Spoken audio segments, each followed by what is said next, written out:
Hello বন্ধুরা, আবারও চলে এসেছি আরও একটা রেসিপি নিয়ে তোমাদের কাছে। আজকে আমি রান্না করব লাউ পোস্ত।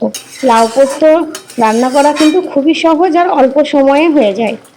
এখানে আমি একটা কচি মিডিয়াম সাইজের লাউ নিয়ে নিয়েছি। লাউটা খুব ভালো করে আগে আমি ধুয়ে নিলাম, কারণ কাটার পর আর আমি ধোবো না। এবার আমি খুব ভালো করে খোসা ছাড়িয়ে এটা কেটে নেব। তো প্রথমে আমি লাউয়ের গোড়াটা কেটে ফেলে দিচ্ছি, তারপর লাউটা 4 ফালাট করে কেটে নেব। এইভাবে 4 ফালাট করে কেটে নিলে খোসা ছাড়াতে সুবিধা হয়। তো প্রথমে আমি এইভাবে 4 ফালাট করে কেটে নিয়ে তারপরে খোসা ছাড়িয়ে নেব। লাউটা কিন্তু খুব ছোট ছোট করে কাটবো না, একদম ডুমু ডুমু বেশ মোটা মোটা করে আমি কাটবো। এইভাবে লাউয়ের খোসা ছাড়িয়ে নিলাম এবং মাঝ বরাবর এইভাবে কেটে আমি একদম 4 কোনা ডুমু ডুমু করে লাউটা কেটে নিচ্ছি। খুব ছোট ছোট করলাম না, একটু বড় বড় করলে লাউটা গোটাও থাকে আর দেখতেও ভালো লাগে। আর একদম বেশি ছোট করলে লাউটা গলে যাওয়ার সম্ভাবনা থাকে। তো এইভাবে আমি লাউটা কেটে নেব। লাউ খাওয়া কিন্তু শরীরের পক্ষে খুবই উপকারক। লাউ খেলে কিন্তু মাথা ঠান্ডা থাকে। আর লাউয়ের বীজগুলো তো ফেলার দরকারই নেই, লাউয়ের বীজ খেলে কিন্তু বুদ্ধি তীক্ষ্ণ হয়। তো বাচ্চাদেরকে লাউয়ের বীজ খাওয়াতে পারেন।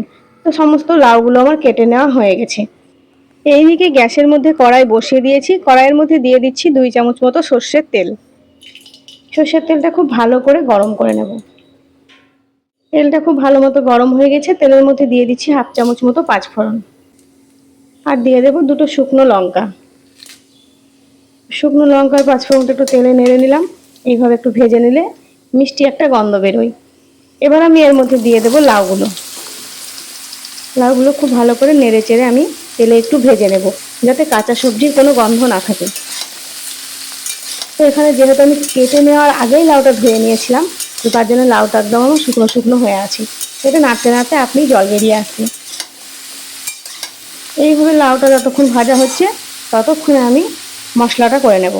মশলা বলতে এখানে আমি পোস্ত বাটবো। তো তার জন্য একটা মিক্সির বাটি নিয়ে নিলাম, মিক্সির বাটির মধ্যে দিয়ে দিলাম 50 গ্রাম মতো পোস্ত। এবার আমি পোস্তটা শুকনোই ঘুরিয়ে নেব, জল ছাড়া। এইভাবে শুকনো যদি ঘুরিয়ে নেওয়া হয়, 2 মিনিট সময় নিয়ে যদি ঘুরিয়ে নেওয়া হয়, তাহলে কিন্তু পোস্তটা একদম পাউডারের মতো গুঁড়ো হয়ে যায়। খুব ভালো মতো পোস্তটা আমার গুঁড়ো হয়ে গেছে। এবার আমি এর মধ্যে দিয়ে দেব বেশ কয়েক পিস কাঁচা লঙ্কা। এখানে আমি বেশ কয়েক পিস বলতে এখানে 8 থেকে 9 পিস মতো কাঁচা লঙ্কা নিয়ে নিয়েছি। তোমরা যদি ঝালের পরিমাণ কম খাও তাহলে লঙ্কার পরিমাণটাও কিন্তু কমিয়ে নেবে। আর সামান্য একটু জল দিয়ে দিলাম, দিয়ে আবারও আমি কিছুক্ষণ ঘুরিয়ে নেব। কিছুক্ষণ বলতে 1 মিনিটেরও কম সময় ঘুরিয়ে নেব। তাহলে কিন্তু লঙ্কাটা খুব ভালো মতো পেস্ট হয়ে যাবে। তো পোস্ত আর লঙ্কা পেস্ট করা আমার হয়ে গেছে, খুব ভালো একদম মিহি হয়ে পেস্ট হয়ে গেছে। এদিকে লাউটাও আমার ভাজা ভাজা হয়ে এসেছে। লাউটা খুব ভালো করে নেড়ে চেড়ে ভেজে নিতে হবে, যাতে কোনো কাঁচা সবজির গন্ধ না থাকে। লাউটা ভাজা হয়ে গেছে, ওর মধ্যে দিয়ে দেব 1 চামচ মতো হলুদ আর দিয়ে দেব স্বাদ মতো লবণ। এখানে লাউয়ের পরিমাণ যেরকম থাকবে সেই স্বাদ অনুযায়ী লবণ দিতে হবে। খুব ভালো করে নেড়ে চেড়ে লবণ হলুদটা লাউয়ের মধ্যে আমি মাখিয়ে নেব। এদিকে নাড়তে নাড়তে কিন্তু লবণ হলুদটা মাখানো হয়ে যাবে লাউয়ের মধ্যে, আবার গন্ধটাও চলে যাবে।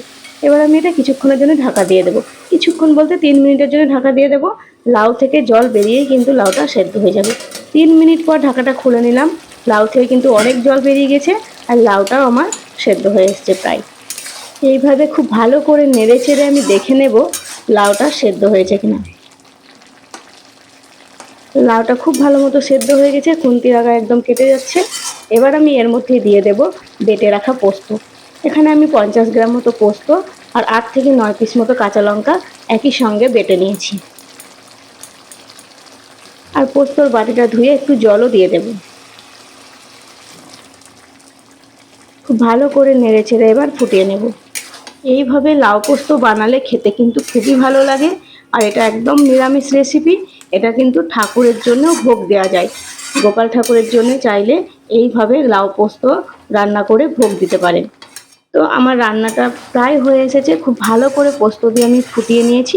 এবার আমি খুব ভালো করে নেড়ে চেড়ে নামিয়ে নেব। আমার এই লাউ পোস্ত রেসিপি কেমন লাগলো অবশ্যই কমেন্ট করে জানাবে। এবার নামানোর আগে সামান্য একটু তেল, মানে 1 চামচ মতো তেল আমি সর্ষের তেল ছড়িয়ে দিলাম। এইভাবে 1 চামচ সর্ষের তেল দিয়ে দিলে ঝাঁঝটা আসে সর্ষের তেলের, আর খেতেও কিন্তু খুব ভালো লাগে। এখন তো খুব গরম পড়ে গেছে, বেশি তেল মশলার তরকারি খেতে কিন্তু ভালো লাগে না একদমই, শরীর খারাপ করে। তো এইভাবে গরমের সময় যদি লাউ পোস্ত তৈরি করে ভাত খাওয়া হয় তাহলে কিন্তু শরীরটাও ভালো থাকে আর ভাতটা খেতেও ভালো লাগে। তো লাউয়ের তরকারি আমার কমপ্লিট হয়ে গেছে, এবার আমি নামিয়ে নেব। আর তোমরা অবশ্যই একবার এইভাবে বাড়িতে বানিয়ে দেখবে কেমন লাগে। তো আমার এই লাউ পোস্ত রেসিপি তোমাদের কেমন লাগলো অবশ্যই কমেন্ট করে বলবে, আর ভিডিওতে একটি লাইক করবে। আর চ্যানেলটি যদি সাবস্ক্রাইব করা না থাকে তাহলে চ্যানেলটিকে অবশ্যই সাবস্ক্রাইব করে পাশে থাকা বেল আইকনটি ক্লিক করে অল করে দেবে, যাতে আমার ভিডিও নোটিফিকেশন সবার আগে তোমাদের কাছে পৌঁছে যায়।